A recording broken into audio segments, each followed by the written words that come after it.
नमस्कार दोस्तों, स्वागत है आप सभी का एक बार फिर से। दोस्तों, आज हम एक ऐसे विषय पर चर्चा करने जा रहे हैं जिसकी चर्चा कहीं नहीं हुई है या फिर ज्यादा चर्चा नहीं हुई है, और वह विषय है गौतम बुद्ध और उनका पुनर्जन्म का सिद्धांत। तो अब आप कहेंगे कि गौतम बुद्ध का पुनर्जन्म से क्या लेना देना है, अथवा यह कैसे संभव है कि उन्होंने पुनर्जन्म का सिद्धांत प्रतिपादित किया, क्योंकि गौतम बुद्ध ने मूल रूप से बौद्ध धर्म की स्थापना की थी। वैदिक धर्म में जो कर्मकांड थे उनसे तंग आकर उन्होंने बौद्ध धर्म की स्थापना की। और वैदिक धर्म जिन अनुष्ठानों पर आधारित है उनका मूल क्या है? यह पुनर्जन्म पर आधारित है।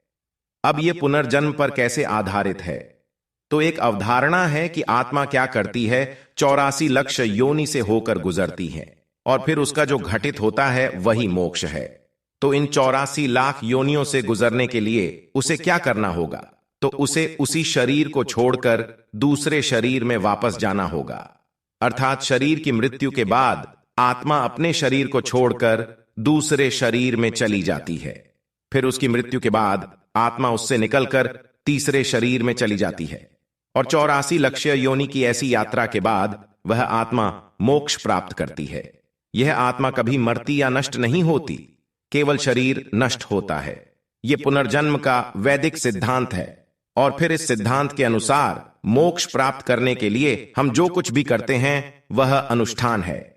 तो अब इसमें क्या शामिल है? मान लीजिए मैं हूं, यदि मैं मर जाता हूं तो मेरी आत्मा दूसरे शरीर में प्रवेश कर जाती है और मुझे जो भी दूसरा शरीर मिलता है वह मुझे मेरे कर्मों के अनुसार मिलता है। और फिर मेरे कर्म को अच्छा बनाने और एक अच्छा शरीर पाने और मेरी 84 लक्ष योनि को पूरा करने और मोक्ष प्राप्त करने के लिए जो करना पड़ता है उसे हम कर्मकांड कहते हैं। और फिर इस कर्मकांड से तंग आकर गौतम बुद्ध ने अपना या मानव मुक्ति के लिए एक नए धर्म की स्थापना की जिसे बौद्ध धर्म कहा गया। फिर बौद्ध धर्म के कर्मकांड से थककर या पुनर्जन्म के सिद्धांत से तंग आकर उन्होंने एक नए धर्म की स्थापना की। पुनः नए धर्म की स्थापना कर उन्होंने वही सिद्धांत कैसे प्रस्तुत किया? अब मूलतः गौतम बुद्ध के सिद्धांत और वैदिक शास्त्र जो कि वैदिक धर्म का सिद्धांत है उनमें बहुत बड़ा अंतर है। सबसे महत्वपूर्ण बात यह है कि यह अलग है। वैदिक धर्म के अनुसार पुनर्जन्म का सिद्धांत मूलतः आत्मा पर निर्भर है। इसमें कहा गया है कि आत्मा कभी मरती नहीं और नष्ट नहीं होती, और शरीर नश्वर है, नष्ट हो जाता है। मृत्यु के बाद यह नष्ट हो जाता है और आत्मा दूसरे शरीर में प्रवेश कर जाती है। गौतम बुद्ध का पुनर्जन्म का सिद्धांत किस पर आधारित है? तो यह विज्ञान पर निर्भर करता है। आज का विज्ञान गौतम बुद्ध के पुनर्जन्म के सिद्धांत पर आधारित है।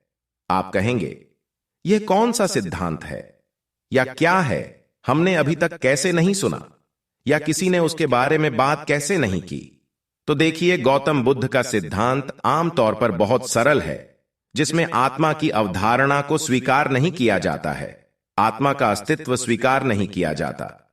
फिर वैदिक धर्म के अनुसार सोचें तो आत्मा के बिना पुनर्जन्म संभव नहीं है, और गौतम बुद्ध कहते हैं कि वे आत्मा की अवधारणा को स्वीकार नहीं करते हैं, अथवा पुनर्जन्म के सिद्धांत में आत्मा का कोई स्थान नहीं है। तो हमारा पुनर्जन्म कैसे होगा? तो देखिए, आमतौर पर गौतम बुद्ध कहते हैं, देखिए, मैं आपको पुनर्जन्म के सिद्धांत के बारे में एक उदाहरण देता हूं कि इस ब्रह्मांड में सभी जीवित चीजें किसी न किसी तत्व से बनी हैं।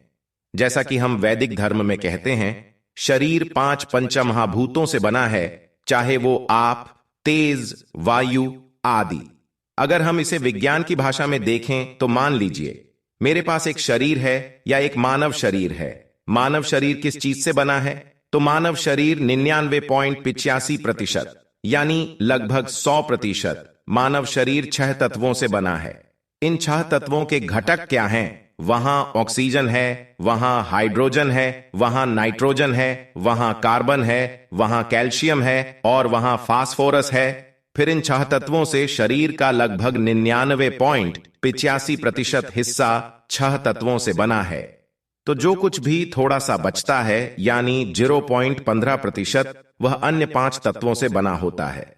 इसमें कैल्शियम, मैग्नीशियम, पोटेशियम, सोडियम जैसे तत्व मौजूद होते हैं। अब अगर हम इसे सरल शब्दों में कहें तो हमारा शरीर लगभग 70% पानी से बना है। यह हमारे शरीर का लगभग 70% है। मान लीजिए कि हमारे शरीर का कुल वजन या हमारे कुल शरीर का 70% पानी से बना है। बाकी 30% नाइट्रोजन, कार्बन, कैल्शियम, फास्फोरस होता है। यानी हमारी हड्डियों में कैल्शियम ज्यादा होता है, या कई बार मरने के बाद हड्डियों से जो निकलता है वह फास्फोरस, कार्बन, नाइट्रोजन, ये सारी चीजें शरीर में मौजूद होती हैं। यानी मानव शरीर का 70% हिस्सा पानी से बना है। इसलिए अब गौतम बुद्ध के सिद्धांत के अनुसार उनका सिद्धांत विज्ञान पर आधारित है। तो यह विज्ञान पर आधारित क्यों है? देखें कि आज की सबसे महान विज्ञान आधारित खोजों में से एक यह है कि पदार्थ या ऊर्जा कभी नष्ट नहीं होती। होता यह है कि ऊर्जा केवल एक तत्व से दूसरे तत्व में परावर्तित हो सकती है। इसे दोबारा बनाया या नष्ट नहीं किया जा सकता। वे जो करते हैं वह उन्हें अन्य तत्वों में परिवर्तित कर देता है, उन्हें बनाया नहीं जा सकता।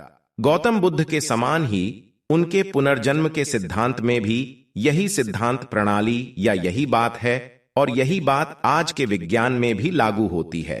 तो उनका सिद्धांत क्या था कि मानव शरीर जिन तत्वों से बना है वे कभी नष्ट नहीं होते, वे बस एक से दूसरे में प्रतिबिंबित होते हैं। अतः उन्होंने यह स्वीकार नहीं किया कि आत्मा कोई बहुत अलग चीज है। आइए हम उन तत्वों से एक इंसान का उदाहरण लें जो हमारे शरीर को बनाते हैं। मान लीजिए कि मैं हूं या कोई है। मृत्यु के बाद एक इंसान का क्या होता है?